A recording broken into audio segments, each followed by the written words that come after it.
You guys do not know, Cynric comes from a background that's very unique. Besides the mom is a property consultant, he followed the footstep. I think initially when you don't have any experience, you feel scared one. Over time, I think once you get the hang of it, it gets better. I would want my owners, my clients, to have a stress-free experience. So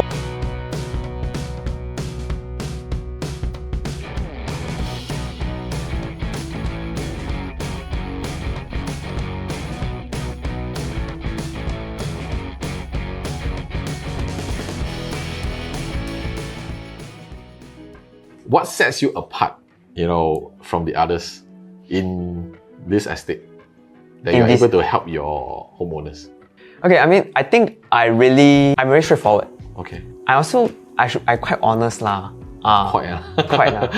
I feel like sometimes I've talked to like clients that maybe it's an old lady. Okay. Then after I done the calculations for them already, then I feel like actually I told the old lady her plan she want to like upgrade to a bigger size like for her family. Yes. Like 4-room to EA. Yes. But I told her actually don't make sense. Okay. Because for her, it's a scenario because she's a PR. So if she sell the HDB, then she buy another HDB again, she has to pay the ABSD for PR. Yes. So in a sense, she paid twice. Then actually I done the math already. Like actually I know she really want to make the move, but I told her I compare the size. Actually, you from 4-room to EA, maybe you gain that extra like maybe few hundred square feet space, maybe 200 square feet space only there. But you have to, a lot more. Yeah, you have to pay extra. You see, you still pay agent fees, then you buyer stamp duty, ABSD, then moving costs, renovation costs. So actually all this factor in already is maybe, let's say, it was with the renovation, maybe about 100k. Then I told the lady, actually, I know you got the money to do it, but you think about it, this 100k, is it more worth to do something else? Like you can just go for a holiday instead, instead of you get the extra 200 square feet space. Okay, but wouldn't that let you lose a deal?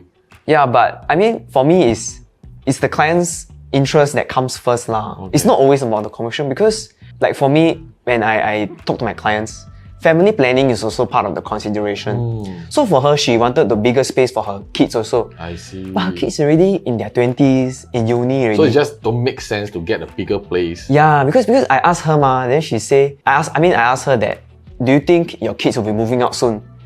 Then she say, Actually, yeah, because they are in their 20s, then the next phase actually is within 10 years, right? They find their partner, is shift out already. True. Then you see at that point of time, do you think let's say new house will be too big? Then you want to downgrade again. Then it's like you're just doing the same thing, but then you back to square one. So you kind of find out the gaps that maybe they never think before. Yes. And you share with them the different scenarios. Yeah.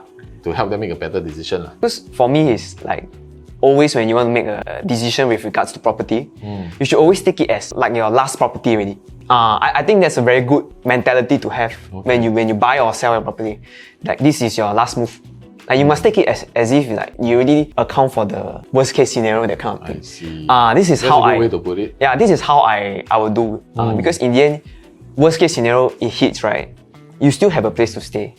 I think that's the most important. So will your age be a huge concern when you are speaking to any homeowners or clients out there? I feel like maybe first impression, but after that, I think maybe I talk to them and then they will feel comfortable lah. Generally, you talk to me already, right? Confirm okay already. Wow. So this is something I'm very confident very confident. in. Yeah. But I guess it comes with the knowledge, the experience. And age is just a number, ma. Yeah. Correct. Cynric, if today, a scenario, you have a property, how will you sell it to reach its maximum potential for your seller? Okay, so I think in today's day and age, right, you must realize that we are a very like digitalized society. Okay. So for my clients, especially on platforms like Property Guru or like 99.co, where you usually see people put their property for sale. Correct. Photos are very important. Yeah. So I think the first impression, right, is always like the most important one. If you don't do that part well, I think your potential buyers won't have a very good gut feeling. Okay. And because right now, I think even my clients, they see the photos, they know which one is like more they want to go on. So from just this sense, right, for me, I will at least have photography done either professionally or must vet through lah, or at least do editing, all this. And the next thing is also virtual tours. Okay. It's like the 3D scan of the area. So when people click, right, they can see the So you can layout. actually walk through the entire house. Yeah. Okay. So I think, like, I feel like now, if you don't have these kind of things, people nowadays, like, they like to do everything behind their computer already. Yeah lah, lazy So, lah. no, okay, I wouldn't say lazy. I think it's what the COVID transformed, like, how our business work. Okay. Yeah, so everything already can see through online first, then they go down. I think So it saves time. Yes, it saves time for both parties. Actually, right, for me, I don't edit that much. So what you see online is already quite close to what you see. I see. Ah. Some of them, they beautify it until it's too much. Yeah. Then of course, I mean, I think for the photo taking, I would at least help my client to, let's say if their house a lot of furniture or that, declutter. Okay. So the photo looks more presentable lah. Okay. For us, for me lah, yeah, I will mainly do that one. And the reason why you want to go through the hassle of, decluttering, moving things around, take the photo, why go through such extreme when you can just sell the property? Okay, so the objective, right, is really just to get the highest price possible by having as much people come to view the unit. Usually that's how. So everybody will get excited, like, oh, there's a lot of people want to buy this property as well. And that also helps your seller. Yes. So how will you advise when someone is looking to sell their property and upgrade? I think for first meeting, right, very important is to determine what is my client's long-term plan. Because for me, I feel that if their goal is just to upgrade, let's say from HDB to condo, Okay. usually there's a lot of blind spots that they haven't thought about. Like, What are some of the blind spots usually you face? okay, so let's say I ask my client, okay, so you sell your HDB, then you want to stay in this condo that maybe it's a condo at Lakeside MRT there. Then one very simple question I'll ask is, how long do you think you will stay there in the condo that you upgrade to? Okay. So many of them actually, they never think so far. They just think, oh, I sell my HDB because I cash out some profits, then I just upgrade. Like they never think are you gonna stay there for the next? What's the next plan? Yes. Okay. I mean, they just think, oh, just upgrade long. Okay. It's really just upgrade. But then, how long will you stay there? Okay. I think that's very important to know. Okay. If you taking it along this route. I see. Yeah. Then, of course, the unit size, all that. Because sometimes they maybe they upgrade. They just get like a 2-bedroom. But I was like, actually, right now it's just the two of you. But what if accidentally you got a third one pop out? Then maybe plans change. Then how? Is it gonna be too small? Are you prepared for that extra family member or not? Okay. So if they have plans like this, right, and then they might retrace back a bit. Actually, maybe 2-bedroom not enough. You probably need a third one for the kid. So it's always ideal to kind of have a rough 5 to 10 years. Yes. As of course, it can't be 100%. Yes. Have some ideas towards that. I think you can never plan your whole life all the way one lah. Alright. It's just you always know what can possibly come. Yes. Then you are properly prepared lor. I think that's the best way I can phrase it. I think that's a good tip to Yeah. everyone, that before we even start thinking about whether we should be upgrading, we should plan first and decide whether this is the most ideal situation. Okay, cool. Thank you. So Cynric, how will you advise when someone is looking to buy a property? Okay, so I think the very first step for me, because I think I'm a more prudent person, so for me is affordability.